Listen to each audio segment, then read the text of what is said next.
Happy Sunday, SMITE fans, and welcome into Week 7, or the final day of Week 7 here at the SPL. It is Dolson and Mifflin hanging out on desk for set number 1, and Miff, another good day of competitive SMITE action ahead.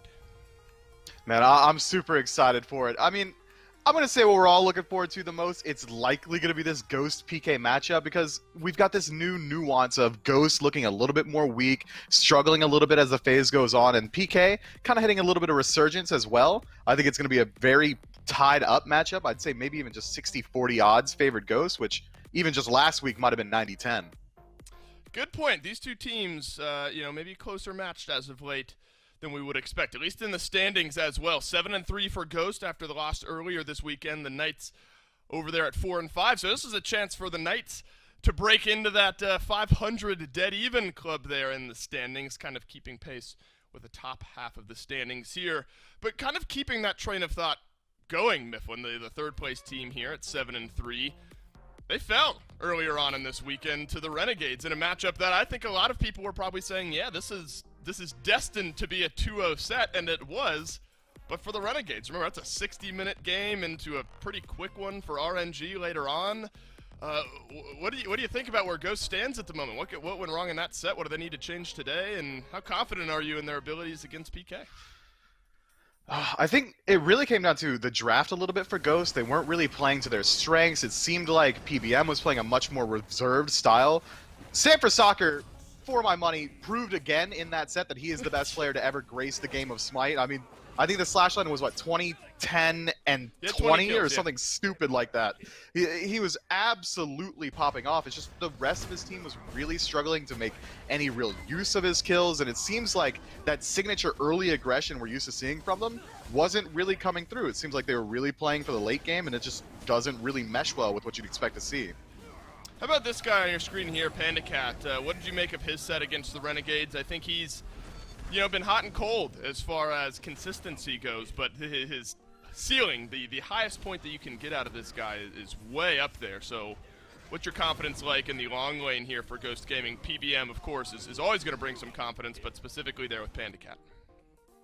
I think Panda is a very interesting player because a lot of people are saying he is playing a little bit colder as the phase goes on. I think it's not so much that as it is he's really changing up his play style. He's not making those aggressive long lane plays. We're seeing PBM rotating out a lot earlier on than he used to, meaning that Panda Cat's left alone for the majority of the game. He's not allowed to play that high octane aggressive dash-in play style that we associated with him back in phase 1. So now he's playing a little bit more reserved, waiting for the right opportunity to rotate into these team fights, and I think that's why we're starting to see him do a little bit less damage as the games go on, maybe a couple less kills, but I think it's a much more consistent play style coming out of Panda Cat.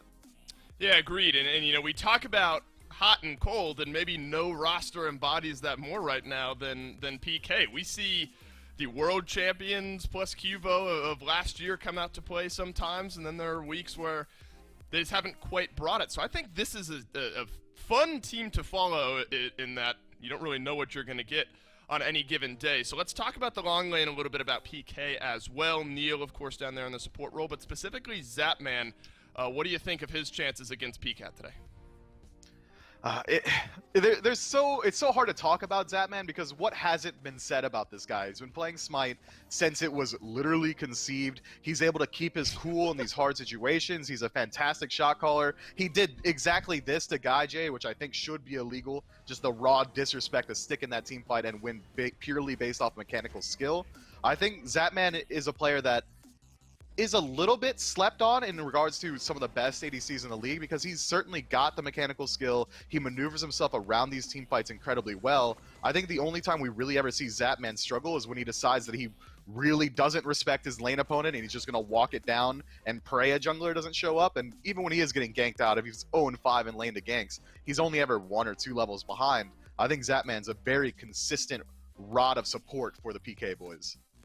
I agree, and I'm very excited as well, Mifflin, in this matchup to look towards Paul versus Twig in the mid lane. I think Paul, especially in the last couple of sets, has started to hit that resurgence as well, so a little bit of heat coming out of the PK mid lane, maybe give something extra for Ghost to worry about. But a lot of conversation back and forth around the long lane for both of these teams for good reason. Both hunters bring something special to the game that has to be looked out for by each other's opponents, respectively. Zapman sat down with us prior to this big matchup against Ghost.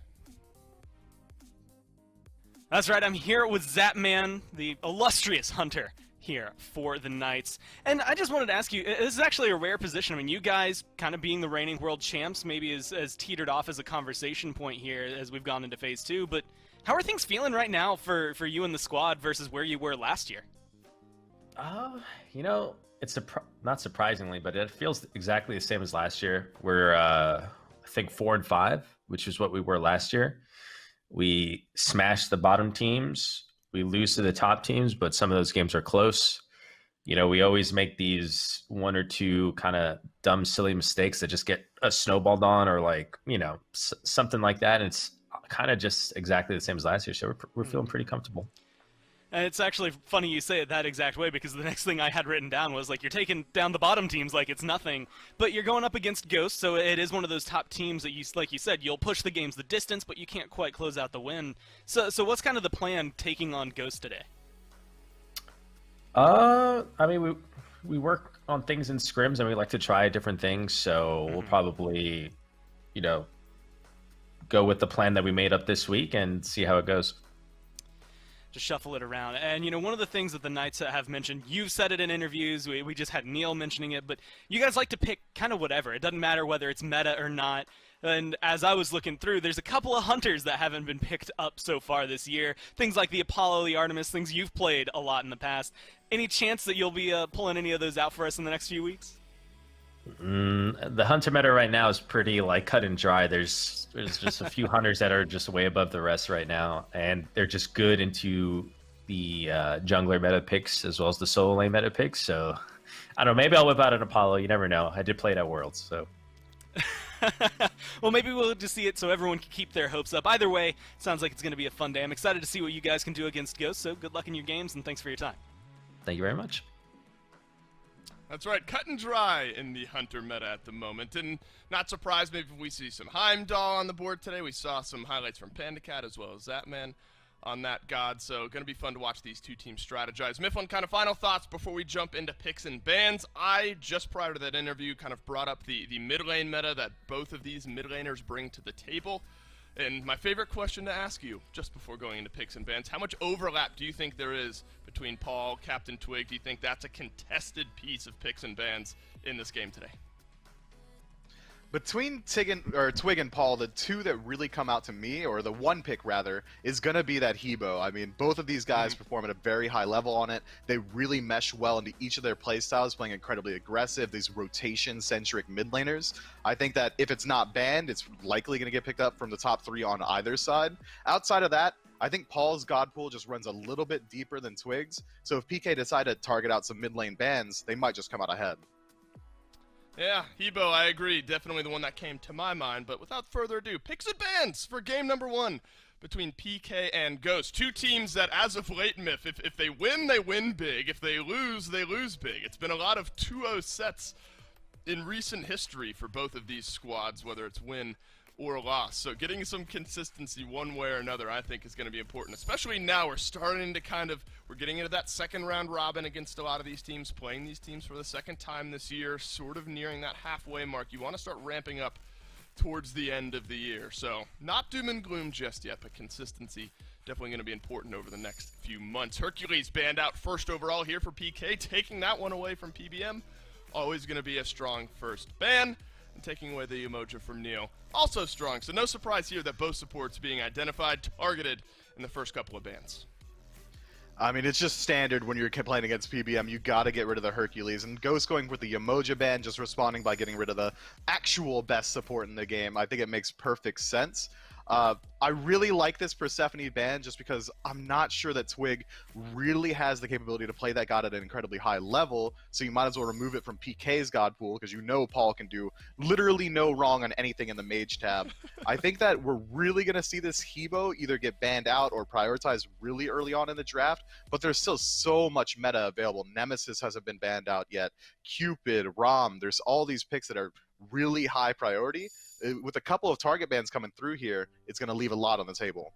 Yeah, Cthulhu immediately answered back by this Amaterasu, so no surprises there. Usually kind of the counterplay, one or another. So this leaves Knights in a bit of an interesting spot. All of the above you've listed there, Mifflin, I think very strong first pick for themselves.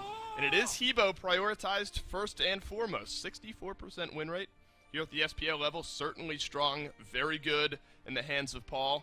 So you gotta like the Knights locking down the Hebo with the first pick. You know, I was expecting it early on. I wasn't really expecting it to come out absolute first pick because Nemesis, Cupid, Rom, all these other incredibly strong picks, Erlang Shen even. There's so much that is on the table still that would have been incredibly powerful to pick up, and there's a couple of pretty strong counter matchups you can look into to deal with this Hebo.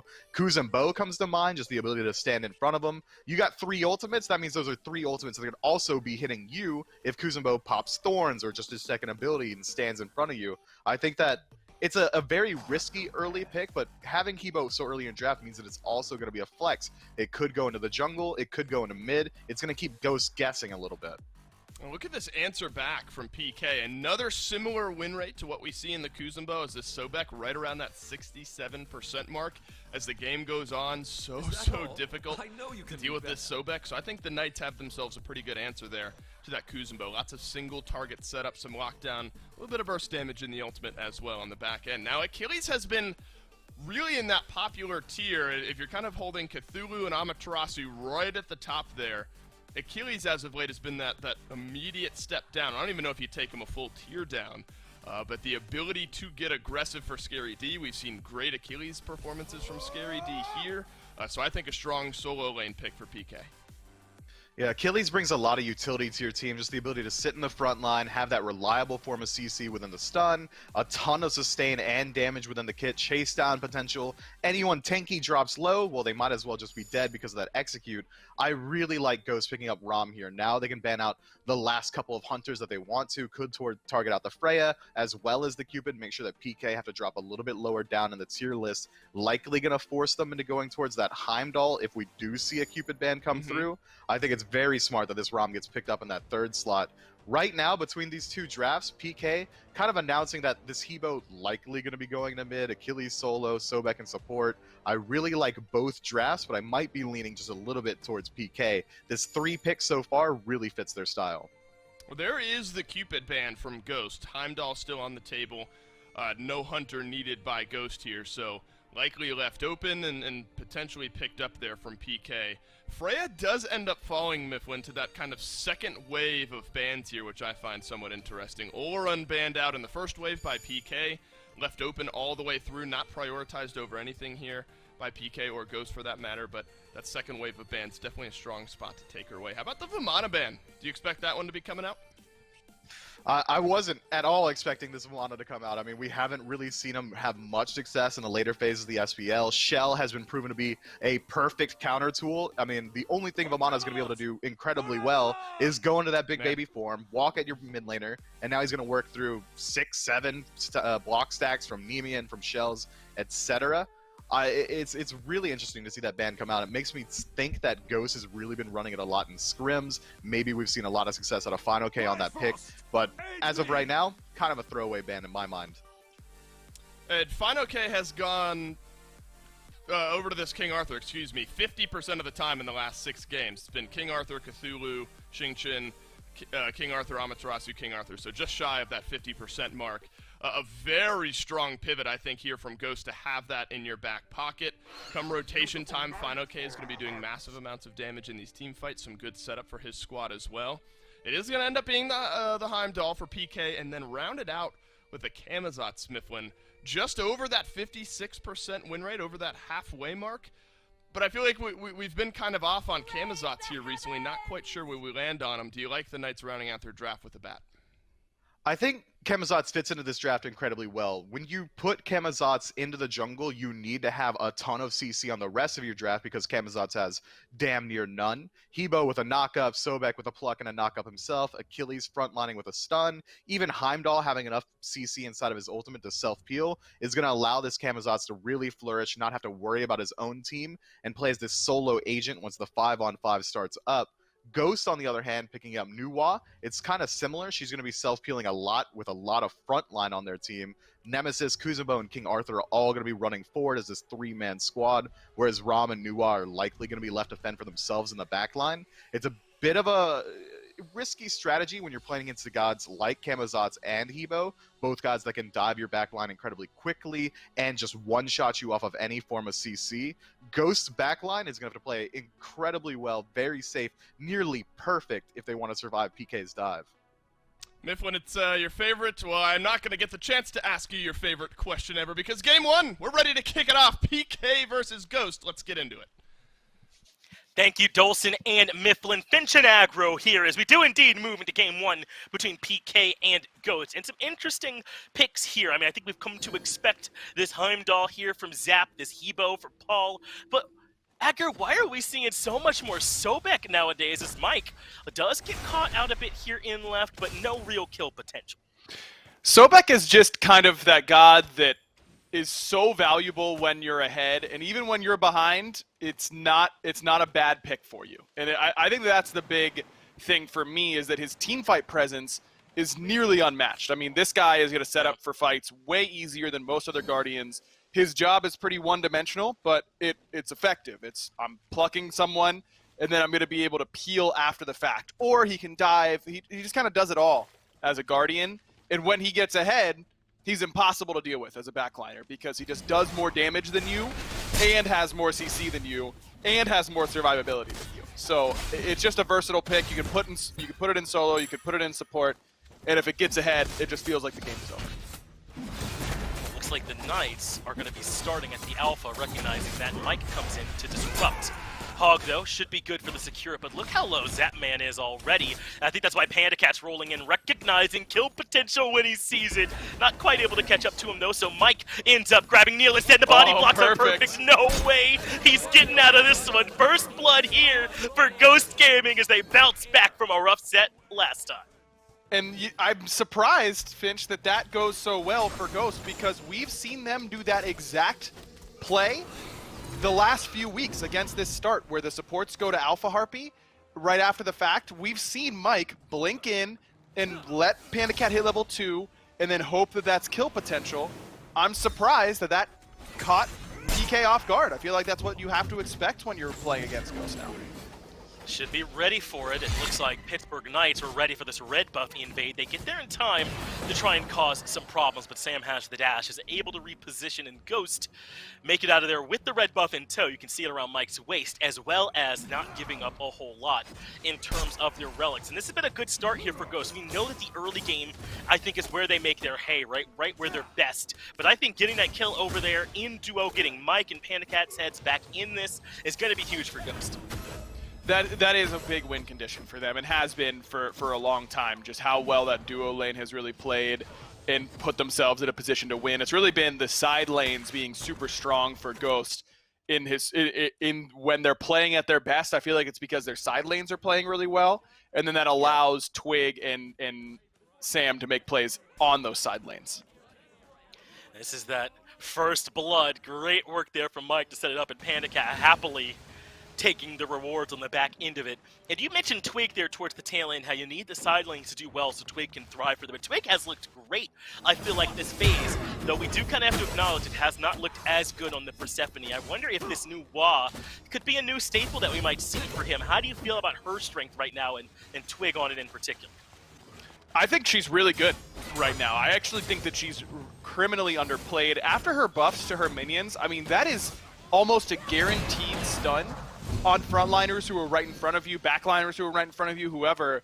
Those minions, they hit the gym, dude. Like, you know, most of us in quarantine, we're kind of sitting here. I'm eating Doritos every night, just trying to vibe.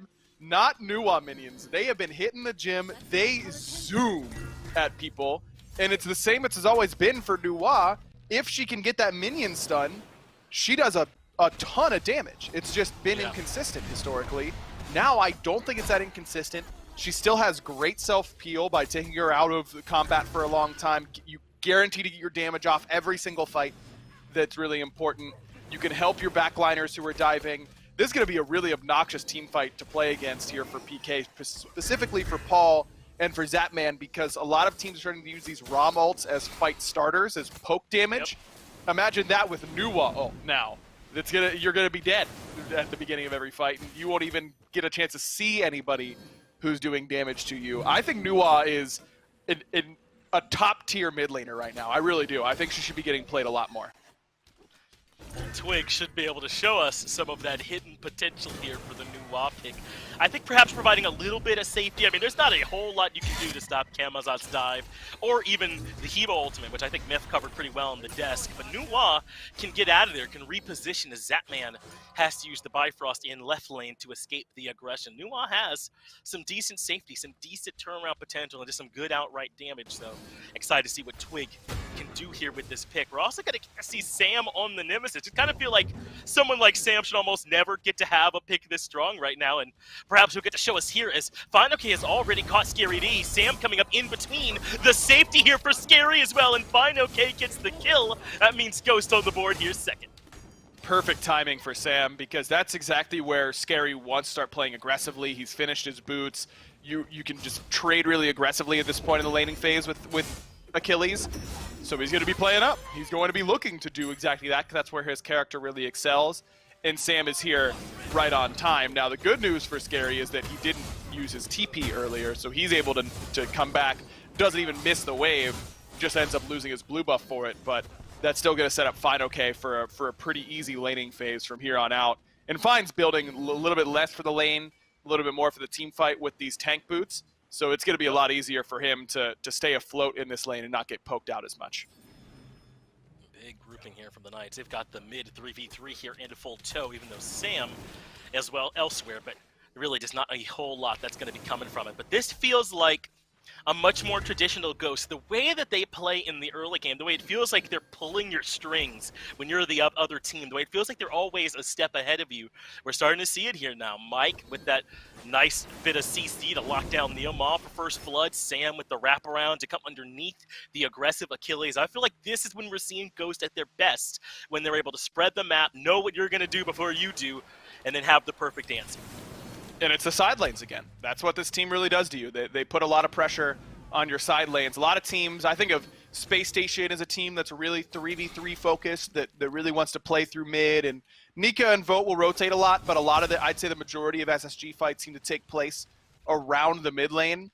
Ghost is kind of the opposite of that. And it's not that they don't take fights in mid, they certainly do, but the majority of their fights seem to happen in these side lanes. So when both lanes have gotten an early lead, that's a really good sign for them. It's not completely over for PK on either of the side lanes. I mean, a small XP lead for FinoK and solo. Achilles can handle that no problem.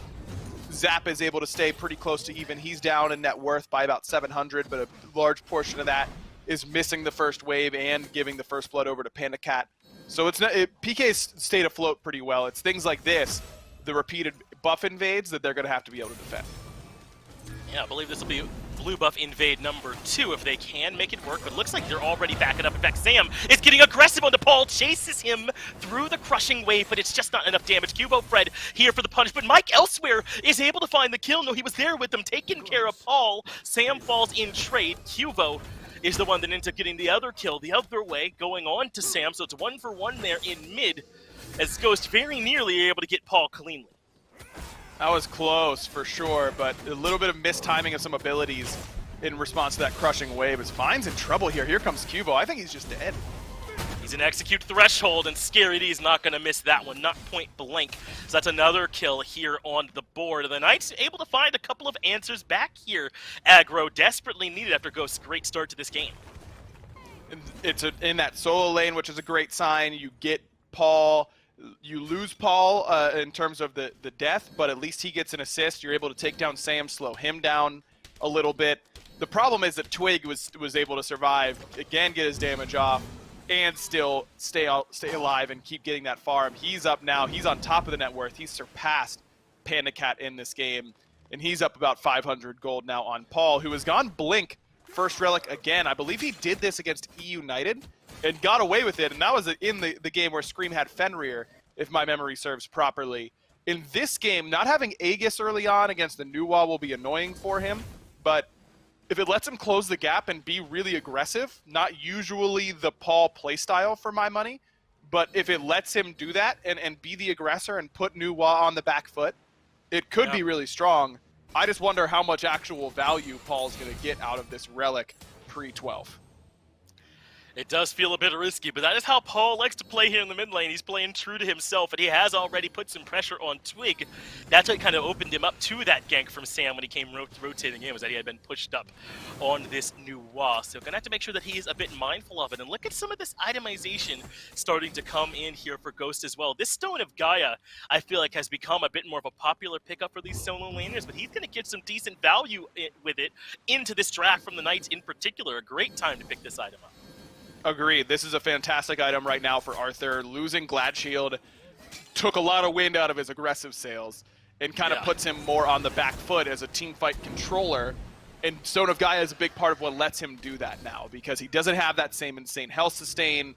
You just aren't tanky enough with the Soul Leader to go for that option. So I think that's why we see FidoK elect for this, which is just a tanky option that you always have a health pot ticking just due to one of the two passives.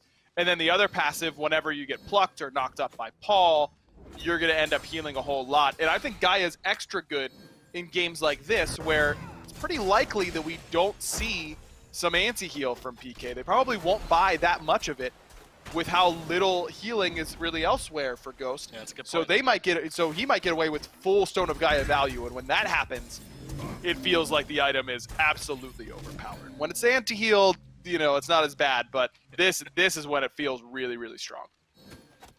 Well, I know Hindu's out there somewhere yelling that there's a Stone of Gaia being picked up, loves this item right now, as Neil is taking quite a bit of damage. Finally getting aggressive. They wanted to be here for another buff invade. Looks like they were too late as Paul gets the solo onto Captain Twig in mid. You talked about this Hebo pressure over the new wall. Well, Paul is certainly putting it to good use. The blink on cooldown, so he was able to use it there to get the better of Twig.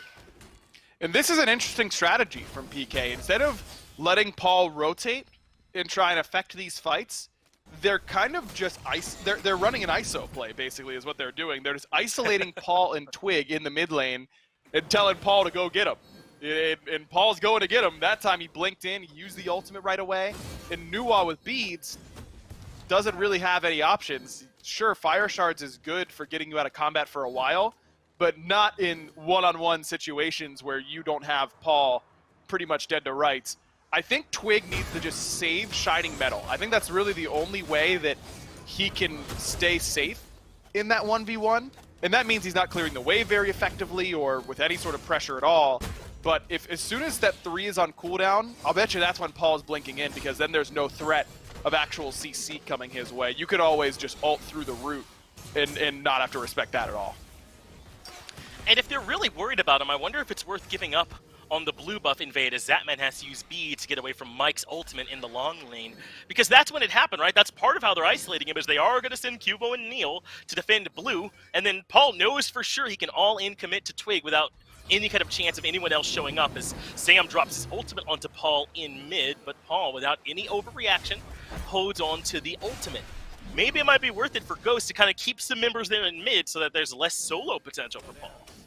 Well, now Sam knows there's no ward bottom right based on the way Paul played that gank. So if I'm Ghost, I think I am setting up for another blue invade, and then I'm just looping on Paul. That's how they killed him the first time, was Sam just came behind him and then ended up taking a couple tower shots that he didn't need to take. But overall, I think that's the correct strategy. Just get that right side jungle really well warded for yourself. And one of the things about playing against Heimdall is you can tell where their wards are, because you can see when he's going to keep seeing you after you leave vision. So I think that's a pretty reasonable idea here for Ghost. Mike used the Watery Grave on Zapman earlier, so it's away from the cooldown, and that means Knights could pull the trigger. Mike ends up put into the dirt. Now, Knights are still behind in terms of gold, but that's a big kill for them. It's opened up this left side of the map. Panda Cat took it back.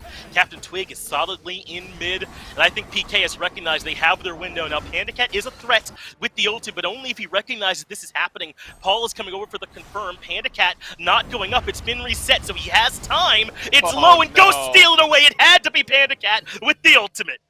That just can't happen there, Finch. That just cannot happen. PK reset gold because no one steps up to tank for Neil, who's nearly dead to the Gold Fury.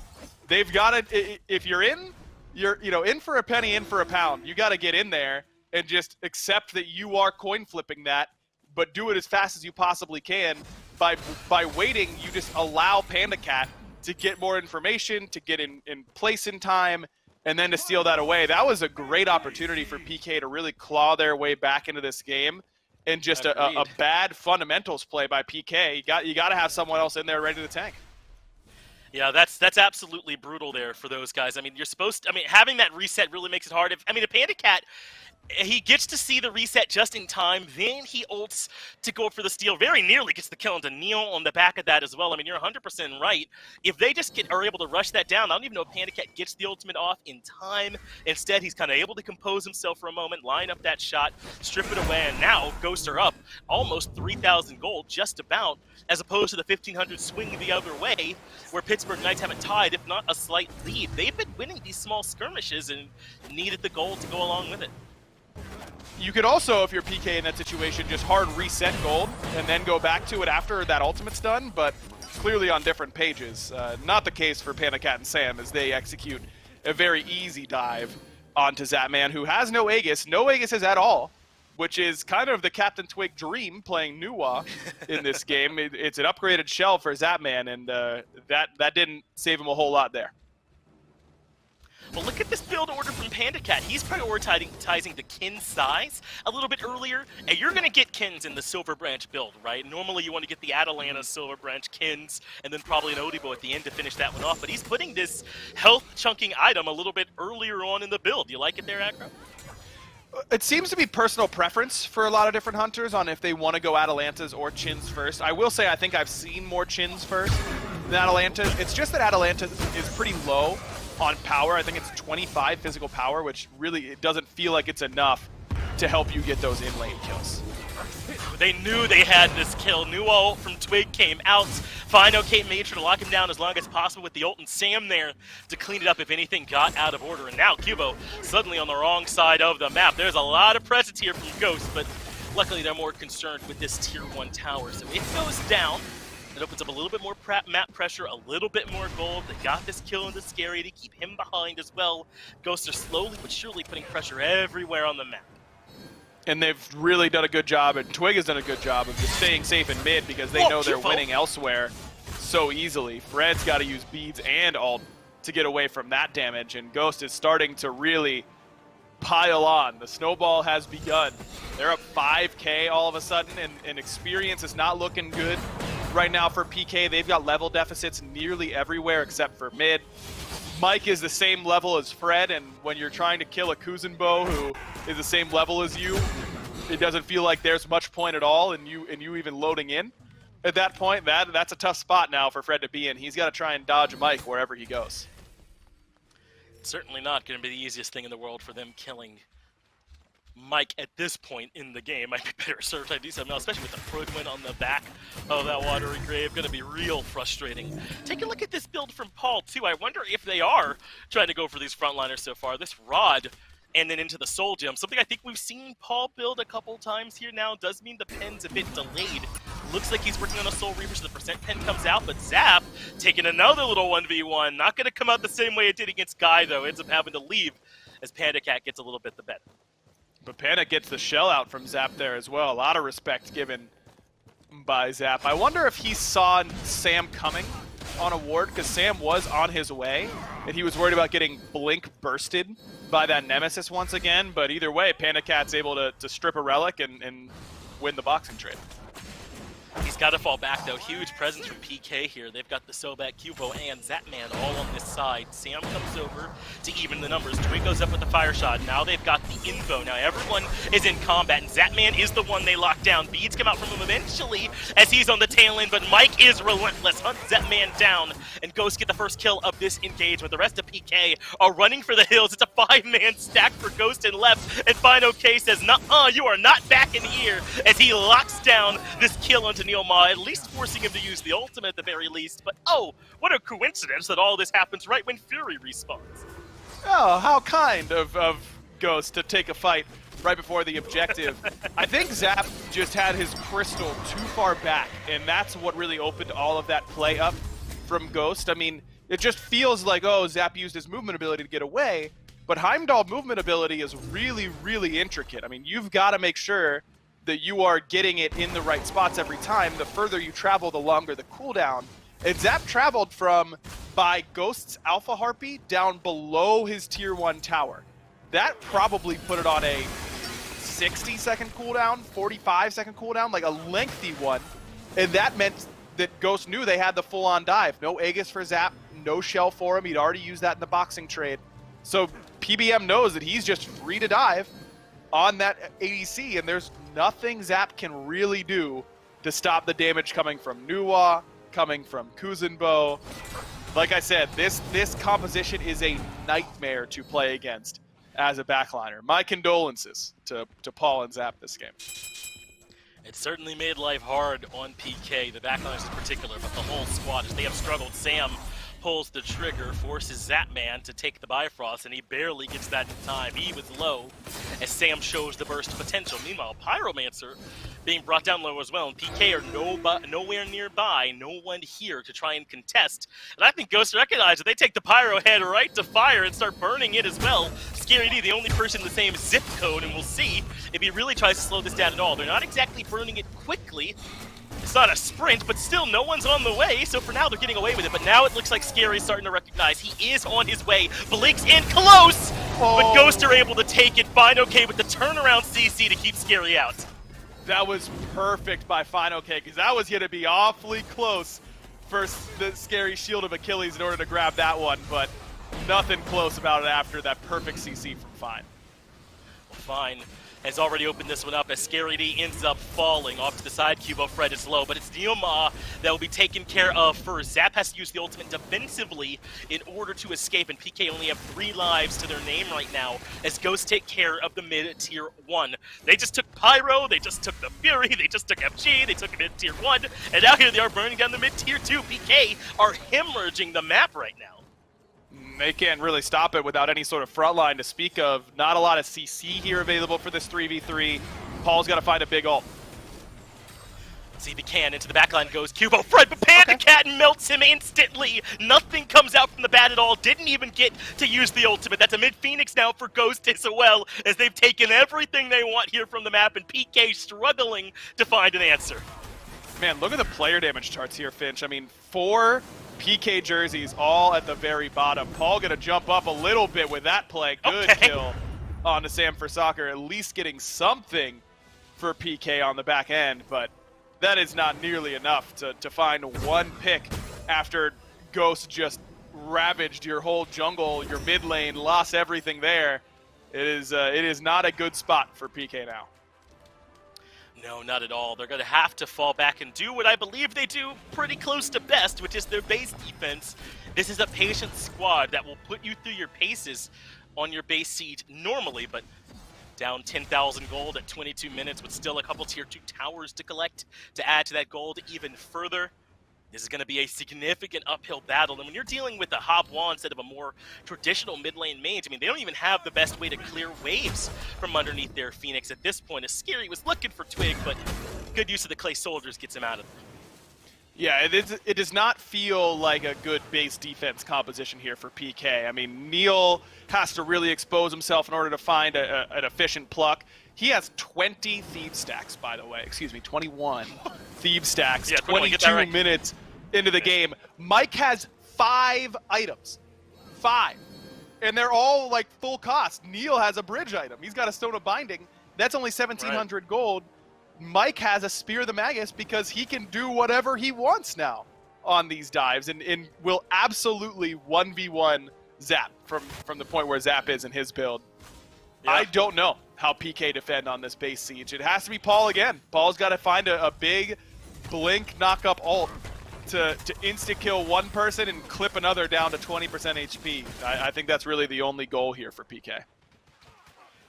Looks like a 3-2 split aggro. We've got solo jungle in mid, Sam and Fine. Meanwhile, a Hunter and the backline, plus Polar Mike over and left. But Zapman's already caught Mike for now. It brings Mike down to, or rather Zap down to half HP. Mike goes back out. He is A-okay, but Neoma gets blown up in the backline. He had to overcommit and fell quickly. Pandagat takes himself out of combat. In fact, gets the damage on the Zapman. That means Cubo has to retreat. The left side Phoenix comes down. Titan under siege by minions pouring down mid as well. And Paul has to use fires the ultimate to get back towards the fountain. And I think Ghosts feel like they can afford to reset at least a little, fall back out of the Titan room, regroup, and see where else they can try and cause some damage.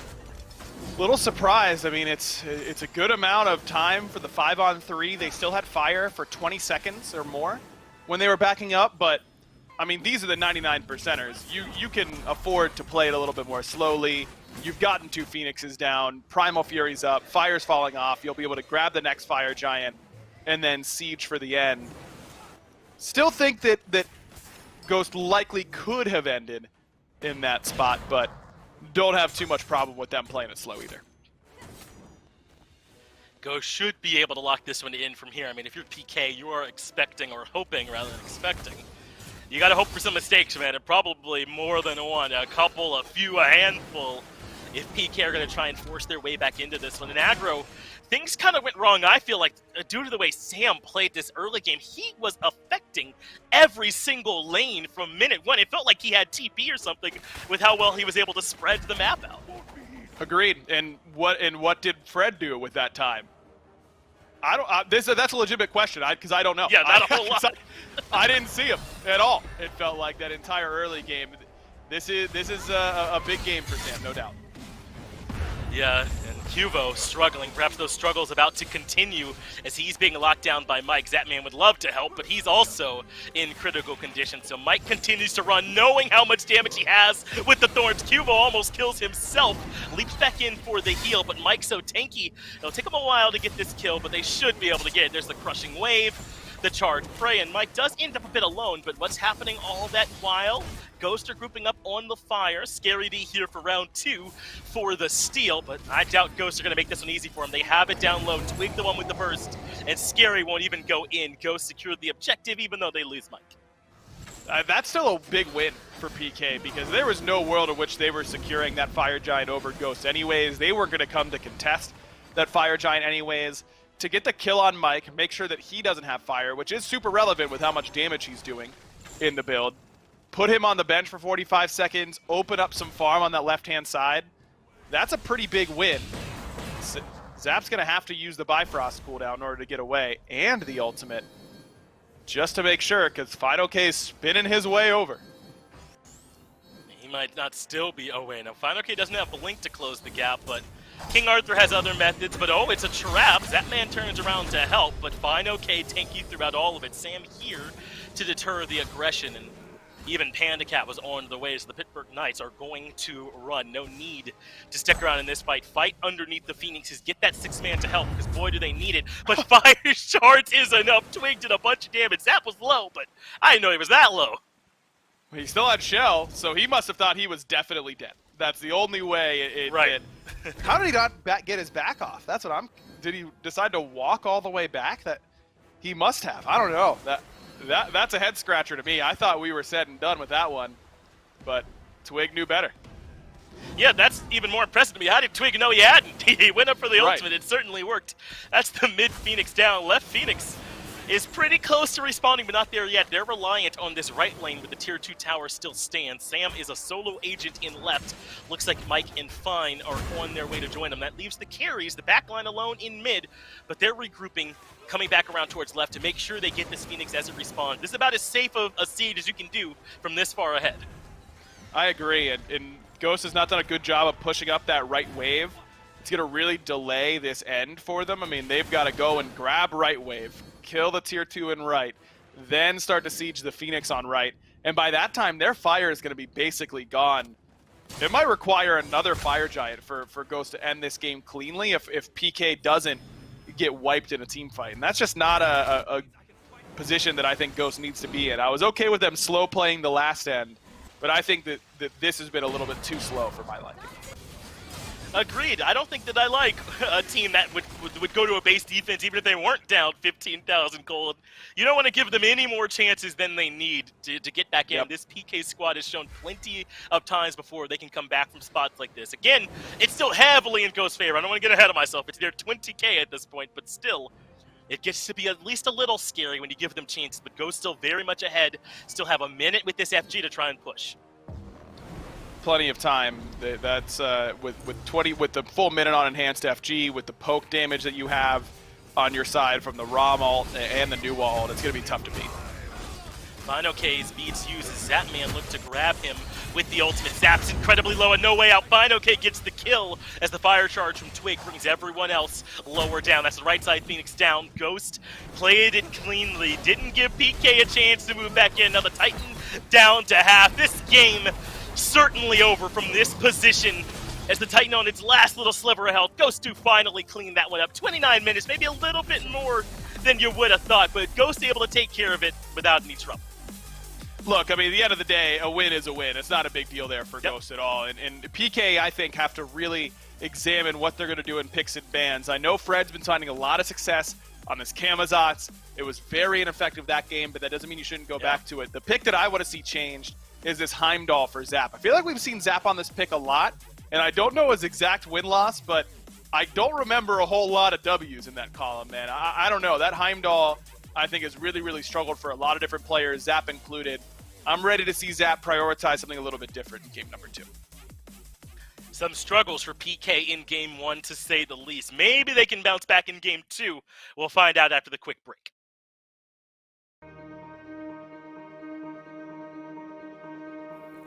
All of your wind has gone, and all of the paths you've drawn have sunk to the ocean sand where no one can see.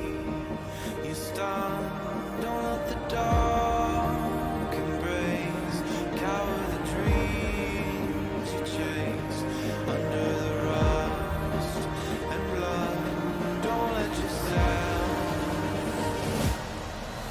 give up.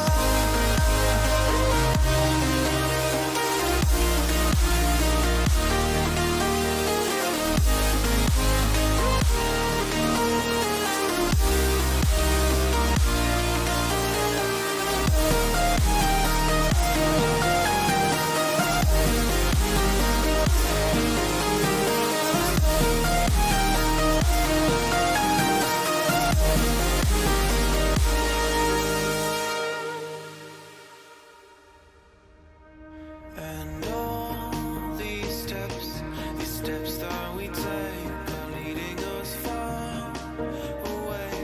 And all these years are passing each day.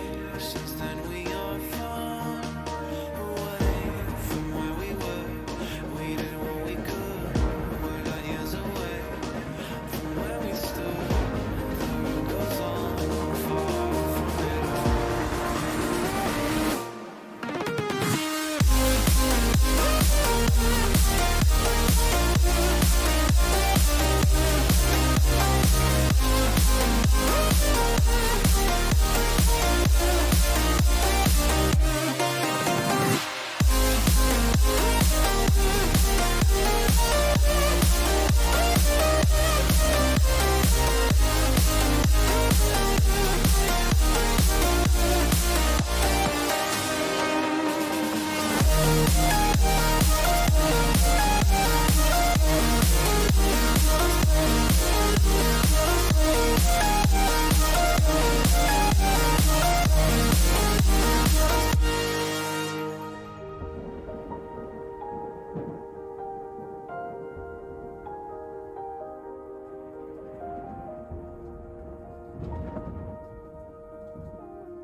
Welcome back, everybody. Big game 1 win for Ghost there. A little bit longer, a little bit more stretched out, but eventually Ghost able to knock down the Titan within the PK base. Mifflin with me to talk about game number 1.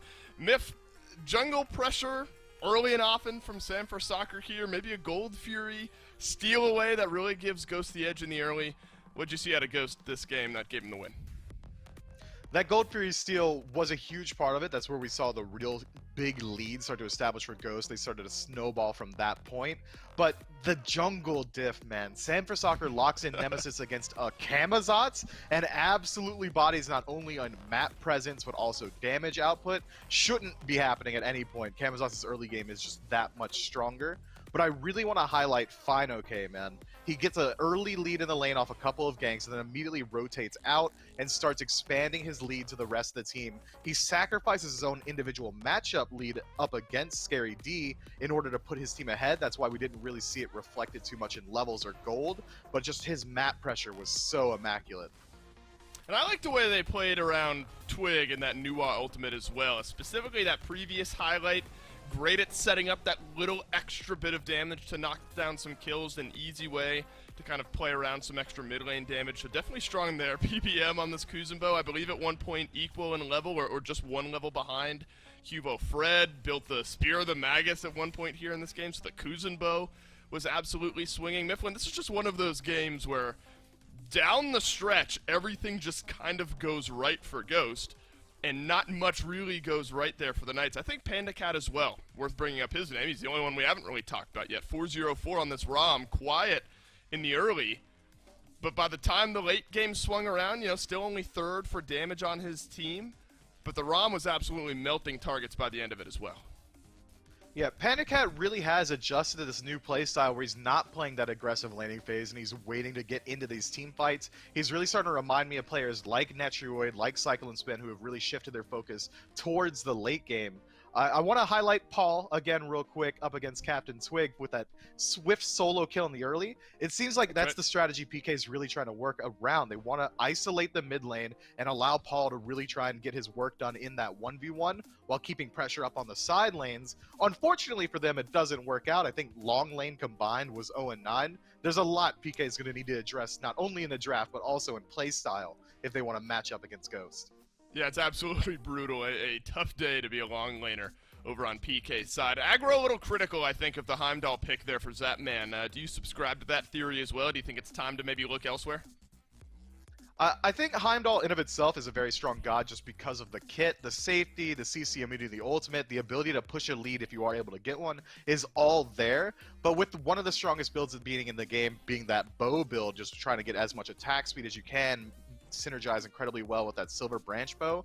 I think Heimdall is a god that you really can't afford to pick that up on just because his auto chain is just a little bit slower. With all these abilities that deal damage, you kind of want to pick up things like the Crusher, like Transcendence, all those ability based items. Heimdall might just not fit too much into the current Hunter meta, but I think he's certainly got a ton of merit in his own right. It's just whether or not your team comp is built around it, and with the laning phase going as it did, I'm not sure that you can say that it was built around it. Or is a chance in picks and bans for game number 2 for PK to maybe alternate some of the strategy surrounding that long lane. Some interesting bans down the stretch as well. You know, the Vimana still comes to mind. Maybe there's something there we're not quite privy to. Both Cthulhu, Amaterasu taken off the board early. And then Mifflin as well. We kind of scooted over it because there was a lot of other interesting picks and bans happening, but Freya kind of fell down that tier list a little bit, not banned out in the first 6. Not picked in the first 6 either, so she was left on the board until that second wave, so definitely something I think to take mind of there. Hercules off the board this time around by PK over in that first pick position. Ghost will be selecting second here as well. The Emoja off the table, so if picks and bans remain the same here, Miff, you wonder if we're running right back to a Sobek Kuzenbo support battle. We might. I think we might see a little bit of a shift here, but as I say that, PK just going to keep reprising the exact same bans as that first game. Let's talk about Freya for a second. I think it's worth addressing. As the SPL goes on, we're starting to realize every single game that Freya gets locked in, I don't care if you're the best Freya in the world, you're falling at least 3 levels behind in the early, which completely mitigates that long lane as any source of pressure. And being long lane right next to Gold Fury, you're going to lose out on a lot of that objective pressure in the early, which is where a lot of the snowballing begins to happen. That's why we're really only seeing Sanguine prioritizing that god pick too much, because they don't really care about the early game. They're waiting for that 30-40 minute mark to really group up and look for those team fights, whereas teams like PK, like Ghost, put a lot more emphasis on their early game. I think that that's why we're seeing Freya fall a little bit by the wayside. But even then, even though it doesn't fit either one of these teams' playstyles at all, I think it speaks to the merits of that god that it's still getting recognized in the second phase of bans as something that needs to be addressed. Agreed. Wonder, it's the exact same here. Nothing to talk about in the first 6 because all 6 bans are the exact same as game number 1, and the first pick for PK the exact same as game number 1 as well. Paul likely, again, I guess, could flex over to that jungle for Cubo Fred, but from what we saw in game 1, likely the Hebo here for Paul with that first overall pick. Kuzenbo for Ghost, and if I'm remembering correctly, it was a Rom early on here for Ghost Gaming, locked down some of that presence for themselves in the long lane. I guess you can't fault him for it, Myth. It worked out in game 1. Let's go right back to this Kuzenbo, especially after a performance like Mike had. Yeah, Mike was 4 levels up over the opposition. I think it was actually Nemesis getting picked up in the second slot. You're right, here, it was Nem. Seeing how bans are like this, might as well go back there. I mean, that's there you go. Best pressure jungler in the game. Now, PK might look to pick up something else here. I would imagine they try and switch up their strategy a little bit and at least get Zapman onto the Cupid or the Rom, whichever one he would prefer, so that he doesn't have to fall down to that next best tier inside of Heimdall. But if that is the case, it just means that Ghost is going to get whichever one they leave available, unless they try to flex this Hebo into the jungle, which I'm doubting we see. This is interesting, Mifflin, and another Sobek now for PK. So at least in those 2 picks, not feeling as if the brunt of what happened in game 1 was at the feet of Hebo or at the feet of Sobek. I mean, I don't necessarily disagree. I think fine games out of both of them. Paul had that solo potential as well. Here's a pivot, though. Getting this Rom locked in, I think it's sort of what we wanted to see. Zapman, not the best performance on that Heimdall. Let's give him another one of these top-tier hunters to give a go at in the Rom. And now they don't have to worry about that Gold Fury steal happening again around that 13-minute mark. Right. Maybe now Zapman's going to be the one performing on it. But this means that Ghost likely going to go to the... All right, Freya. I was going to say Freya, not Cupid. You're going to say Freya? Believe me, yeah, I was going to say Freya. It fits into the comp a little bit here. I mean, Kuzenbo is going to bring a ton of the pressure in the lane, trying to mitigate a little bit of that weakness that comes out of Freya in the early. And with PandaCat switching up his style, as we highlighted earlier, to this more late-game team fight phase, it might just fit in. He doesn't have to have this high-pressure god in the long lane, but it's going to be hard to fight into Rom if we don't see him go for that Ring of Akate start, if he tries to mitigate a little bit. We see that if you do see a more aggressive Freya, they'll rush into that hastened ring. I'll be excited to see which way PandaCat decides to go. How about this one here, Mifflin, the Chiron ban? We did see, I believe it was Captain Twig who had the miraculous base defense with the Chiron to really turn a game around for Ghost Gaming a few weeks ago, so I guess that carries enough weight to take off the table. Robin banned out on the other side, so that's Ghost sensing that this Hebo indeed will go over to the mid lane. Cubo Fred still needing a pick, won't be the Camazotz this time, so forced onto something else. Do you think there's enough merits, though, in this Chiron that's worthy of a ban? It would have been my first ban if I'm trying to target out mid lane hunters. I'm thinking more along the lines of something like a Neath or maybe even an On Her. Chiron works out all right, Cupid's but there's not even much that he's going to counter out here. Cupid absolutely still around. Thank you for highlighting that. I think that maybe they're worried about this Chiron just because of how it interacts with Sobek. You can use the first ability to cleanse off Sobek's pluck and make sure that he doesn't get value there. But maybe they know that Twig's really only comfortable on that hunter in mid, but it forces him down into the AMC despite Cupid still being available. That's interesting. Yeah, interesting to say the least. 100% win rate for the AMC, largely, if not entirely, out of the mid lane from what we've seen so far. A lot of that has been Radiant adopting these mid lane hunters, so a couple of the AMC picks certainly there. Here's maybe an answer to that Vamana question. Vamana taken off the table ban-wise for game number 1, now selected for PK here in game number 2, lending itself to maybe a solo lane pick. Ghost Gaming still needs something for fine. Okay, Pele now locked in for Cubo Fred. Do you like the changes PK have made from their game 1 draft over here to game number 2? I like it a lot. Pele is going to have a much easier time rotating around the map in the early game, really playing to that aggressive playstyle that we expect to see from Cubo.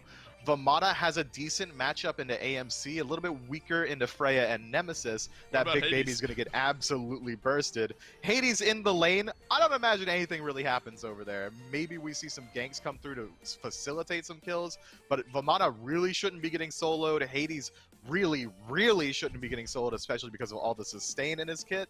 I think we're looking at a pretty wet noodle fight over there in the short lane. I like both drafts, but Ghost has some pretty natural counters to what PK have going for him. Vamana gets countered out by Freya and Nemesis. Hebo is decent into Freya, but he's going to have a hard time closing gap into AMC just because that dot damage is going to make it harder to get that blink off. The slow is going to be counterable by the water carpet, but you don't want to be forced to use that ability to approach. There's a lot that PK have that could work out. I think it's very contingent on the early game. And I think it was literally Phase 2, Week 1, Day 1, maybe even Game 1 with all those Ring of Hecate changes. And if I'm remembering correctly, it was FineOK who picked Hades and built Ring of Hecate out of that solo lane. Somebody did it. Whether or not it was FineOK is kind of escaping my brain right now. But we've seen it before. 100% win rate on Hades out of the solo lane. Will that continue here in game number 2? Finch and Aggro will let us know. Dave, you got it right. Gore confirmed it for me mere moments ago that Fine pulled this out back at the beginning of this phase against Obey and bodied with it. SSG have actually banned this against them twice as well. Those some Gore stats for you. Clearly, some respect being put on FineOK's Hades as he's pulling it out here up against the Knights. And I don't know if I agree with Myth. I think Fine likes to get active with this pick. Wouldn't be surprised if we see this one getting used. Agreed, and I love it, man. It's about time people start picking Hades. This god is good. This god is just good. He wins lane for free against anybody because he just does more damage to the wave than anybody else. And then he pokes you with auto attacks, and that's super annoying to deal with as a solo laner. And when he rotates into team fights, I was talking to Sino for our player spotlight. We were talking about him playing Hades jungle because that's what he does because he's Sino. Watch him on the SMITE Pro YouTube, by the way. And he was saying that he thinks players are so bad at playing against this pick that players are really bad at beadsing your 2-second silence that you have in the middle of a team fight. And if they don't beads it, then they just die because that's 2 seconds that you're silenced come late game. This pick is good, man. I'm excited to see FineOK play it. Neil Ma trying to get a little bit of revenge, it looks like, on this Alpha Harpy. Not quite the same results that Mike and PandaCat had, but certainly still good as Zapman gets some good damage onto PandaCat. To speak about FineOK's Hades pick a little more, he even does the start where he waits on the boot, still gets that movement speed from the start of the game, from the fountain, and is able to get to lane relatively quickly. I don't think he missed out on much. He's right here for the wave, and is going to have lifesteal, tons of power with which to fight up against Scary D early. And one of the big disadvantages of this build in mid is that you don't get any sort of mana sustain. Not a problem. In solo lane, you can just do whatever you want because you have blue buff, including blinking past to proxy at level 2. This god's good, man. He's level 3 already, and there's no one coming over to do anything about it, right? I mean, he's already got the wave. Now there is a rotation, so he's got to make sure that he's careful, but he's level 3, has all the abilities. The rotation can't afford to come. It's fine. Who's rotating over? Who said we wouldn't see anything from these Hades? A fool said this as he's actively getting involved in mid. He's level 3 already. Yeah, he can do whatever he wants, man, because he's just stronger at this point in the game. He's got full boots, 75 power, and just does enough damage. That was smart heads-up play by PK to path left. If they had passed straight back towards the tower, FineOK might have set up a double kill there for Ghost. And it does mean that he's giving up Totem, but that rotation is so free besides losing Totem. That's it. That's the only problem that rotation really has. Fine's going to be able to control this lane really, really easily for a good amount of time. I'm going to keep right on with this proxy. That's how he'll be able to earn all of these rotations, because this Hades clear speed, that's really what it is. He decimates waves. And that's always been true for Hades, right? He loves to comp those waves up, loves to be able to get all that damage, potentially even a heal if the squad is there. Now they're invading Dude, I love this. Off the back of this. That's nuts! I love it. I love it. And look, if you did this every single game, it wouldn't work. Right. You can't proxy level 2 every game. Teams get wise to it. But when they haven't seen you do it before, you have to make them make the exact right call at the exact right time, and PK just hasn't yet, and I can't really blame him. Well, here's the rotation. Scary D was able to get the knock up onto Fine. What about the slow? Cubo Fred blinks in. So despite all the proxying, it's FineOK who gives up first blood. PK rotates over heavily in response. Now the blue buff in danger of being stolen. Scary and Cubo here. They feign as if they're going to commit to the fight. Sam, though, not biting it, steps back in. That forces the reset. Now, Twig's AMC mid, which you haven't even gotten a chance to cover yet, is rotating in. Sam defends the blue. Now Cubo kind of stuck in this blue buff alcove, and Twig able to get the kill. Now Scary in trouble as well. How do Ghosts turn this back around? Easily. It's just pressure in mid and right. That's all this is. And look, even with that first blood, Scary was still behind. Fine, okay. So even if He still is? PK had gotten first blood and invaded blue, what Fine had done was still better than dying right there, and what PK got off the back end. The fact that then Twig comes over and he and Sam split a double kill, it just is just icing on the cake. Fine's gonna strip away back camps now. Like this is just insane. He's actually just gonna wait, I think, for Cuvo to show up, because Cuvo might just die to this right here. He's dead. But nearby is Paul, but Paul's not going to come. That means the Pillar of Agony just pulls Cubo in. Not quite enough for Fine to get the kill, but I mean, Cubo's going to have to take a reset off the back of it, and I don't even think Fine's still considering going back to lane. He knows Paul's rotating in. Mike is nearby, so he goes in. Crushing waves available, and Fine might have got a little bit ahead of himself with that one. Ends up kind of giving his life away. Me too, man. I thought he had the damage. Clearly not. I definitely overestimated how much damage he was going to do with just the tiny trinket and the boots, and at that point, you're kind of just dead because Paul has lane priority to rotate to his own back harpies. So now you do fall behind. The initial play, I think, is really, really good, but going for the one-shot play ends up being too much of a risk there for Fine.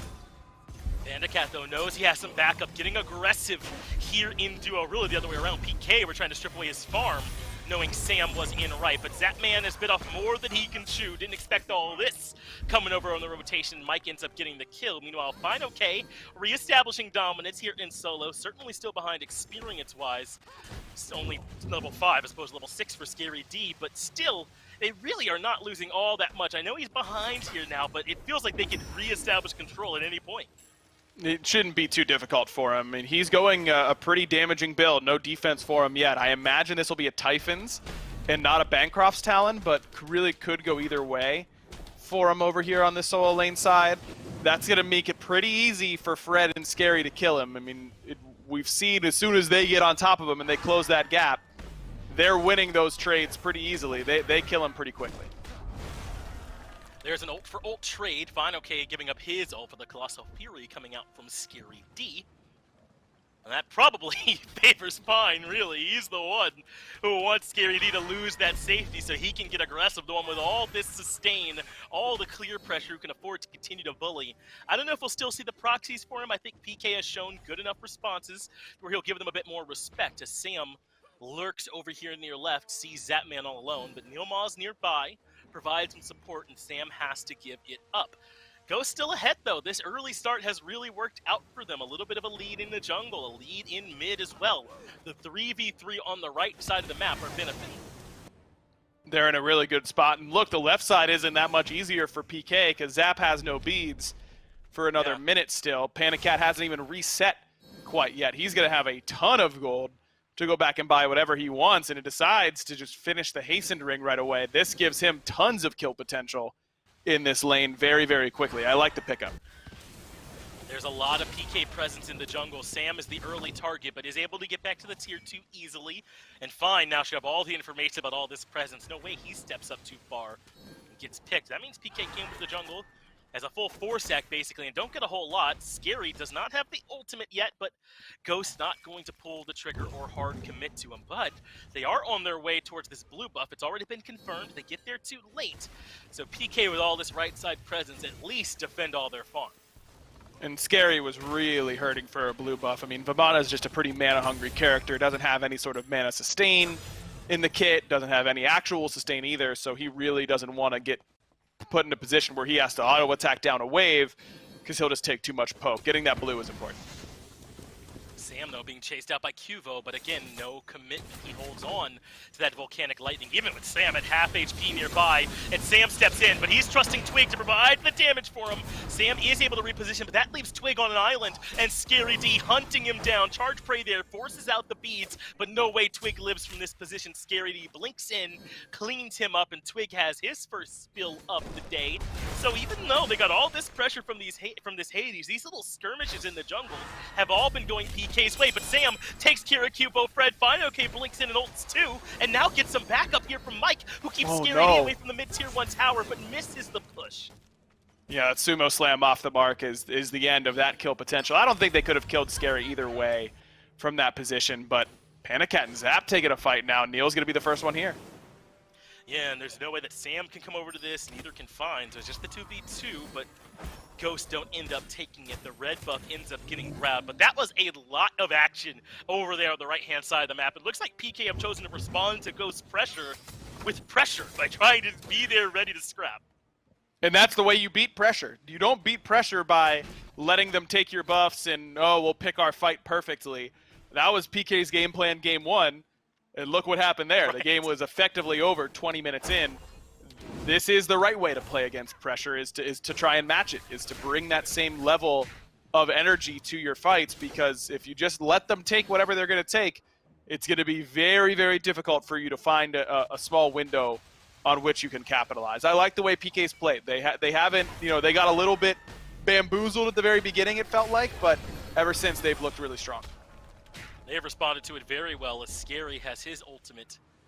I don't know, forced out's quite right, maybe liked his chances there, but wasn't really able to find anything on the back of it. Fred's here though, blinking in, but a good silence means the knockup is delayed, forces Volcanic Lightning in response with Fino K's Pillar of Agony, and now Pittsburgh Knights are on the run. They know they're out of ults, but Polar Bear Mike with the blink in push should bring Cubo Fred back to his doom. Fino K looking to try and find the damage, but Captain Twig is here, Sam gets the other, Neilma gets the response to the solo laner at least, but Panda Cat getting aggressive as well, and where's Zapman gonna go from here? Around the corner, using his Astral Arrows to shoot through the wall, at least makes the trade even, but 2 for 1 still in favor of Ghost in terms of kills.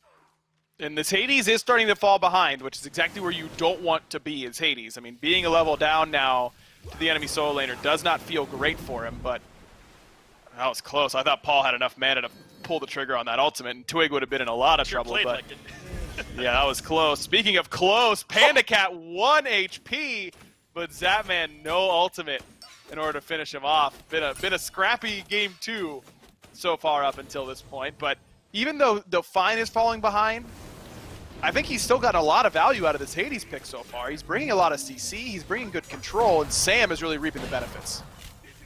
Certainly is. Cubo Fred, the one that has to pay for it as Twig cuts him down. Neil is here, but Sam wants to wrap around until a very low Zapman. Doesn't look like he's reset since his fight with Panda Cat. The slice and dice brings him low, able to put the Nene in there first, but no way for Mike to chase that one on his own. So Zapman just barely survives all that pressure. And you are right, man. They have just been fighting. And I think that Ghost came out setting that pressure with Fine OK all across the map. And PK has just decided to match it. But I think now Zap has got to be ready to leave, right? Neomon keeps everyone busy, so there is no chance for them to catch up. And that allows him to escape. Fine OK, kept in combat nicely by Scary D. Paul's here to cut off any sort of escape option. Fine's just dead. Here, I can't imagine where he's able to turn this around. Maybe he could heal enough off of Paul and Scary, but that's his only option. And Fine, I think Fine has played this Hades well to start with, but we've seen him go into dangerous situations willingly, and that may just be the case with Hades, right? Hades solo, as the gold theory goes down for Ghost. You might have to get the maximum out of Hades. You might have to play aggressive and even risky in order to find that maximum return.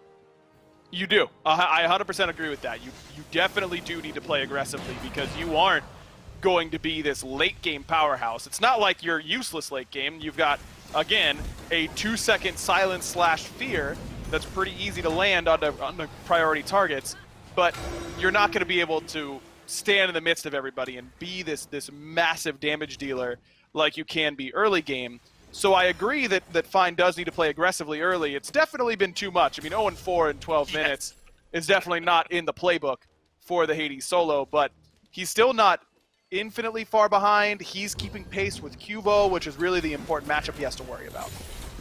And This is trouble now for Cubo Fred. That's going to help him keep pace even easier as Twig, with some help from Mike, puts him down. Twig does get plucked back, but great work from Mike to kind of force Paul away so there was no follow-up. But now Paul loops around the other way. Twig aware of it, though, able to reposition. That red buff is safe. The Knights grab it, but Panda Cat goes up to the ultimate. That puts some decent damage onto Zap, who has to use his own ultimate to disengage. So Paul and Neil have to show up. They have to give him some help. But Nice. Twig hits with the stinger. That means Zapman is done. Crushing wave, not quite enough to kill Twig. And so Twig's going to keep getting aggressive. Banish off the mark. But Twig gets a double. Looking so good on the AMC. Make it a triple as he cuts down Neil Ma as well.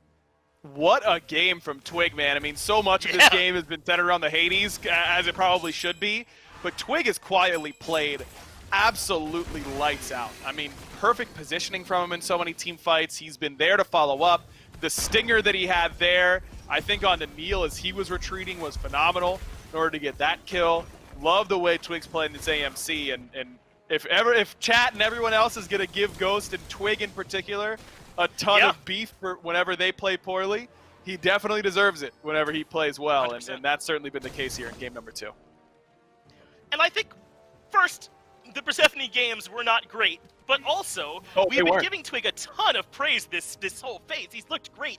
That Persephone set was an aberration in an otherwise excellent phase here from Twig, who no longer looks like a newcomer to the mid lane, right? If you're just joining us here in this phase, then you think this is Twig's role, man. He's looked great in it so far, and I think he's earned a lot of the praise he's gotten despite some of the negativity that came his way around the Persephone play as finds Pillar of Agony not able to lock down Scary D. He's lost his tier 1 tower, and Fine now a good deal behind Scary, but I think Sam and Twig owe a good deal of their leads to Fine's pressure he was able to get in the early game. Perfectly said. It's really, it's a whole thing of, interconnected pieces in a Smite game, and I think that a lot of that pressure, even though Fine has fallen behind for it, can be owed to this Hades, and that is absolutely worth the Hades pick, to have your mid laner and your jungler both be up 3 levels over PK. Yeah, that's we'll take that 7 days a week, no doubt. Just a question of how can Fine now transition this Hades pick into the mid game, right? He's got the Typhon Fang, the Bancross, so I know he's not tanky outright, but that is a good amount of effective healing. I think that's why you see the Crawlers there for Cubo Fred. They're trying to do something to limit this sustain coming out from this Ghost comp, and even from Panda Cat, well, we all know Freya's sustain is absurd. Even with some of those Hekate changes, she can still heal up quite a bit if she picks that item up later on. So as long as Fine can get to some actual tankiness to go along with the effective tankiness through the sustain, I think his mid game should be okay, though probably not the way they would have drawn it up. No, when you've got this kind of lead, 5k at 15 minutes, you'd much rather be ahead in XP in order to abuse that. But Hades gets so many protections in his ultimate, it's absurd. It's just insane that he gets this many protections in his ult. We're talking like hundreds at the back end, but overall, right now, he's got 3 points in it. That's 110 of each, so 220 prots every time he presses forward. That makes you tankier than you think. Certainly a lot, as Scary D wants to help contest on the fire. It's been leased at this point, though, so Scary and Neil Ma are just pushing them out at this point, looking for value out of this ultimate Scary has already used. But Fine OK is right there waiting on the backside. Some decent damage, but okay. Looks like Zapman hurts Fine OK plenty at this point in the game, so Fine will go sustain, it looks like, up off of blue buff. Ghost were considering starting the fire. I don't know how serious they were about it, but BK was there to respond. May as well give it a shot. Holy, speaking of a shot, how about that from Captain Twig? That's plenty of damage off the stinger, and that'll be up in like 12 seconds, by the way. That'll be right back up. Cool, cool. We all love that, right? I mean, I guess if you're playing AMC, you love that. As Mike is able to grab Scary, not quite the way that he would have liked, but eventually gets there. The ultimate out from Zapman as well. I think he thought he had a chance to take down Sam or Twig, as Mike has to use his ultimate to escape the wrath of PK, who have started to group up. But they're in mid. There's the ultimate from Fine OK, locking down Scary. Sam just needs the dash to clean that one up, and Fine OK quickly closing the gap between himself and Scary D. Now the Fury being pulled. It's down to half HP at this point here, aggro, and I don't think the Knights want to contest it at all. Primal goes to Ghost for free. Was a little bit arena-like for a while there, and mid and right, and just kind of some pointless fighting, it felt like. But the team that's ahead usually benefits from pointless fighting, and turned out to be the case here for Ghost once again. And it seems like they might just be trying to pull this fire right again as soon as PK ended up back into base, but Neil seems to be ready for it. I believe Fine is the one tanking this, and remember, without being in the ult, there's just not that much tankiness there for him, so he resets it as expected, but Neil Ma is there to push them out. Fire's still low, certainly still leashed, and Ghost able to claim it, but Sam needs help in the back.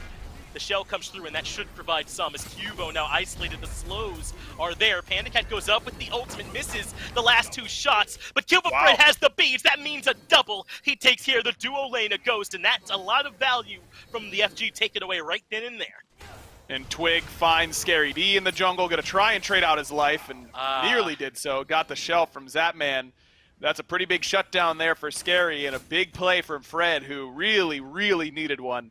He's been MIA this whole set. He was 1 and 5. Finally, he comes alive 18 minutes into game number 2 and finds himself a big double kill. Panda got bursted before he used either one of his relics. Maybe not the best sumo slam there for Mike. Kind of delivered Cuvo straight to Panda Cat's doorstep. But hey, you take it no matter how you get it. And PK has closed the gap now to only 4K. Still not a good position to be in just based on experience deficits, but even those have started to close up a little bit. This is all of a sudden looking like dawn might be coming for PK. And I think the question of how does Fine play this late game is starting to become more and more relevant, especially if the only value we think he got from it was putting Sam and Twig a little bit ahead, kind of started the snowball that they've been experiencing the rest of this game. Then that lead is going to start to slow down soon. Not yet. They're certainly still ahead of the direct opposition, but how much longer are they going to be able to get value out of that lead specifically? And then suddenly, Fine just going to be a Hades late. It looks like he's got the Mantle 4th item. That is about as good as it gets in terms of one item tankiness being added to you, so he should be pretty sturdy, especially inside the ultimate, but they're going to need some good value from him as Mike gets pulled in. Cubo is there. Watery Grave should allow him to get at it. Shouldn't be a problem. It's a Sunder pickup from Neil, which I actually like quite a bit against the Hades. It's not easy to chew through all those prots. I mean, we already took a look. He gets what, 160 at level 20 is how many prots he gets of each for free. That doesn't include his already natural protections. So what's the easiest way to eat through all those? Let's just Sunder him and make sure he takes more damage throughout that duration. I don't like the lack of Divine Ruin for Paul. I would have really preferred to see him go Divine instead of this Soul Gem third that he went last game. I think the anti-heal is so much more important in this game against a Hades and against a Freya. But maybe if he can one-shot, I just don't see a world in which he effectively does anytime soon unless that target is hit by the Sunder. And you know, I imagine we're starting to now get into Freya time, but doesn't feel like yet again for a large portion of the game, Freya feels kind of underwhelming nowadays. I mean, a little bit behind Zap in terms of damage, not by a lot. Has only fallen once, but we also have not seen the normal run away with the game Freya like we used to. Perhaps with this Hekate finish on the back end of Demonic and Hastened, we might see it here soon. It looks like Ghosts are grouped up to siege this tier 2 in right. PK are here to defend though, so it's not going to be easy. They step in, burn the tower down a little bit, but PK are right here for this defense, so Ghosts got to be sure if they want to siege this. Sam going to take the 1v1 up against Fred in mid. Pre-beats from Sam on the 2, and Fred going to try and turn it around. Sam wins it, but Cubo still gets the kill with help from the 2v2. Yeah, taking, what, 4 tower shots throughout all that, maybe 3. That's not going to make things any easier for Sam, as he does get the better of Cubo, but loses to the backup coming from the tower. So now Ghost is going to try this again, now in the 4v4 without any junglers to worry about. Just trying to force down this tower, but into the backline goes Scary. It's his job to take Twig out of this. I said we needed more value from Panda Cat. Goes up to the ult, does not find a whole lot, and it's fine okay, pulled back in. Great work from Neil, and Paul is the one that gets the kill. Ghost kind of hitting a bit of a wall, it feels like, here 22 minutes in. I mean, Sam's decision to take the one-on-one, doesn't blink in. Maybe he could have blinked in order to close the gap, make it a little bit easier for him, because Cubo kind of gave him the runaround. That one, sure. That right side push felt a little bit odd to me. I mean, Mike blinks in, creates a ton of space, and then pushes Neil back, but Paul's able to step up in time to knock up Twig to make sure that they couldn't just stinger Neil right off that sumo slam. And then Fine just kind of Pillar of Agony under tower for fun a little bit too long, because then it ended up being a really easy pluck back in by Neil. I think fine to stay a little bit too long on that ult. That is an Oni Fury there for Ghost. They were able to grab at the very least. They're still running from PK, who I think have recognized this game. It might be a little bit closer than all the numbers would tell you at this point. They are closing that gap. They're feeling an effective strength. And look at this, Zapman now 2 levels ahead of PandaCat, the only member of Pittsburgh Knights with a real lead, though you might be able to say Scary is a little bit ahead of Fine OK with the way that he's been behind this game too. So PK, I think, certainly recognizing how strong they are at this point. The Kins, Atalanta's there for Zap. We've already seen how much damage he does to Fine. PK are hitting a bit of a spike of their own. I think so too, and I think Sam's got to make the realization that he is just way more valuable than Fred in these fights, just based on what we've seen from these fights. Sam, normally your assassin's job is to just kind of trade themselves for the most important member on the enemy team. That is not Cubo Fred in this game. Ghost are able to secure the fire. Pittsburgh Knights don't get there in time to contest if they wanted to. Big knock-up from Paul prevents the follow-up onto Scary D yet again. But Mike wants this fight. Watery Grave aggressively ahead of his team. There's no one there to follow up, but they get plenty of damage onto Paul either way. Fine OK does the last bit of damage as Zap barely gets to the sky in time, but there is a waiting party ready for him. PandaCat gets the kill. Tier 2 tower finally goes down. Just a little bit of a cathartic revenge for Ghost as they storm into the right side. Phoenix, no one is in position to defend it. This is going to go to Ghost. And just like the Fire Giant, no one in position from PK to defend it. They had the timer. You just can't be late to that one. You know, it's like a plane. You could be late to some things in life. Not a flight, dude. They'll leave without you. Right. Ghost just got to leave without PK on that Fire Giant push. They needed to be there way earlier. Yeah, ask Hindu. I apparently think it's okay to be late to work sometimes. It's fine, okay.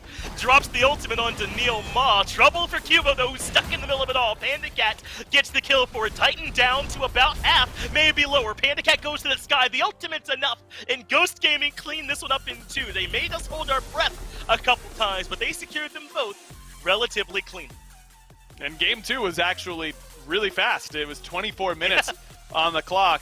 I just loved the way Ghost played that early game. I know the Hades ended up falling a little bit behind, but I really do think that value it brought was there, even if it isn't apparent in the Hades scoreline. It really opened up that mid 3v3. When I mentioned the 3-level lead for both Sam and for Twig, I forgot to mention that Mike also had a 3-level lead at that time. The entire 3v3 was up 3 levels for Ghost, and a lot of that was because of the pressure that Fine was creating on that right-hand side. It's not going to work every time, and every team should be ready now for when Hades solo gets locked in to not let your first speed buff get invaded, don't let him proxy level 2, all that kind of stuff. But for the first time, it worked out pretty well there for Fine. And I liked the way PK responded to it in a lot of ways, but eventually the value everywhere else ended up being a little bit too much. Ghost find the 2-0 here over PK. Don't worry, we got the post-game and the interview coming up right after this break.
There's the traditional Ghost win we all know and love. 24 minutes for Ghost over PK. A combined total game time of a little bit shy of an hour here in this one, and Ghost 2-0 win over the Knights. Mifflin is with me to break down game number 2 and break down the set. Mifflin, Hades in the solo lane, I think is where we've got to start off here. FineOK started off proxying the waves early, putting pressure everywhere, benefited his team, but maybe not in the tangible kill column. I mean, I would argue a rough game KDA-wise for Fino, but sets up a lot of pressure for success for the rest of Ghost. Yeah, I think it's interesting to highlight FineOK because he's not necessarily the reason they won the game, but he was definitely the most interesting thing happening on the map. Right. And I would say, for the first 4 levels, this dude was playing perfectly. Proxying waves, invading speed buff, finding the blue. But after that first blood death, he never really understood that, okay, maybe I gotta slow it down a little bit. Maybe I can't be proxying every single wave. I can't just walk wherever I want. And he let himself fall behind. But by that same note, all the pressure that was going towards that short lane wasn't going towards defending Gold Fury or keeping Captain Twig down. And it allowed this huge lead to start to establish itself. Twig was up 4 to 5 levels at one point. PBM was up 3 levels, Sanford Soccer was up 3 levels, and it's all because PK just had to allocate so many resources to addressing a Hades that really wasn't doing anything. And I love that we're looking at Twig here, and I think Sam and the rest of the squad here in a minute, but I think Finch said it very well on the cast, and I'll echo it here. It's that, you know, if we're going to highlight the fact that Twig had a bad set of games on the Persephone, I mean, you have got to give the man props when he has a set and specifically a game like he did here in this one. A triple kill there, and this clip ends with a huge KDA on this AMC. Now, whether it's specifically mid lane hunters or just this pick or just the way this game went, most of it flows through that mid lane, so I loved what I saw out of Twig today. You can take the man out of the jungle, but you can't take the jungle out of the man. Twig was everywhere on the map, rotating solo, rotating duo. Every single time there was an opportunity for a gank to happen. If Sanford Soccer wasn't already there swooping up the kill, Twig was. He has fantastic positioning. He made perfect use of his hives just to increase his mobility and be able to rotate throughout the jungle incredibly quickly. And the lead was established not off of just the lane pressure that he got by merit of being AMC, but through the kills that he was able to find elsewhere on the map. I think a lot of that was really nice to find the pressure going towards the long lane, just to help out PandaCat a little bit, having that Freya being a weak starter in lane, try and keep Zapman down. It didn't necessarily work out. Even towards the last couple minutes of the game, Zapman was able to maintain a lead for himself, but no one was keeping up with Twig. And with this win, Mifflin, I mean, this was an important one for Ghost, kind of get their feet under them after a loss earlier on in the weekend to the Renegades, moves them up to that second place spot. Of course, Radiant's a couple of games yet to be played, so a couple less games played overall than Ghost, so sort of literally by wins out of that second place spot, but Radiant still a chance in the future to kind of build themselves up. So big weekend, or big game rather, for Ghost to kind of turn around the earlier woes from this weekend, get the easy 2-0 for themselves over PK. Not sure how easy it really was, but 2-0 nonetheless here. PBM, he played a big role in this one. John Finch standing by with Mike for the post-game interview. Yeah, thanks, Dulce. Absolutely have Mike here with me. Mike, you know, I got to ask you about this week because it was kind of an up and down one here for you. Did you all view this last set here, the second one that you all just got to play up against PK, as maybe it's a chance to bounce back from that Renegade set? What was the team's mentality feeling like? Yeah, to be honest, I just think that we've just been playing really sloppy for kind of like a month now in general, which is definitely, you don't want to hear about a month of like down play or whatever, but we'll take whatever win we can get is what I'm trying to say. Well, talk to you about how Twig's feeling in particular, because I think he's had a hell of a phase, but he kind of caught some bad flack in that Renegade set and then got to show everybody what's up on this AMC. So how's he been feeling throughout all this going on? Yeah, Sam and I were actually making fun of him because early on in the split and like last split, every game we win, Ben's like the only one with a bad KDA ever. We'll win in like 20 minutes and he'll be like 0-5. We're like, what was going on, Ben? But like the past 2 months, Ben has just been hard carrying games. The AMC game, he just like 1v5'd and just like carried the lead in the map by himself. He essentially played like he would last year as a jungler and just like ran around ganking lanes and doing whatever he wanted. So yeah, Ben's been playing really, really well. Well, what about the Hades solo from Fine? Okay, not to give away too much, but you think we might get to see that one again? Maybe look a little No, bit- dude, he inted. He inted all game. He literally just fed. He did nothing. That's exactly Oh my right, God, my dude. man. Just kind of ran in at them. Well, I'm glad to see Ghost just kind of in general. I don't know if back on track is 100% correct because you all have always looked good, but certainly playing well and getting some wins here. What do you all expect for us going forward? Do you think you'll be able to clean this up right away or maybe a little bit rocky for the next couple weeks? Honestly, for better or worse, I kind of think the momentum of the team is pretty heavily tied to how I am personally, not like Sure. just how I'm individually playing, but just like my own like focus and scrims and like just, you know, watching VODs and doing everything on my own time. And I've been pretty lazy or just like bad about it for a while. So I'm starting to, you know, kind of snap out of it a little bit and get my mental out of the gutter. So hopefully I don't run it down and throw every SPL game, but I will absolutely never make a promise on that. So Sure. Well, we know a lot's on your shoulders there, Mike, and normally you carry the burden pretty well. Always appreciate a chance to talk to you, man. We have plenty more SPL coming up, though. A quick break, and we will be right back with you.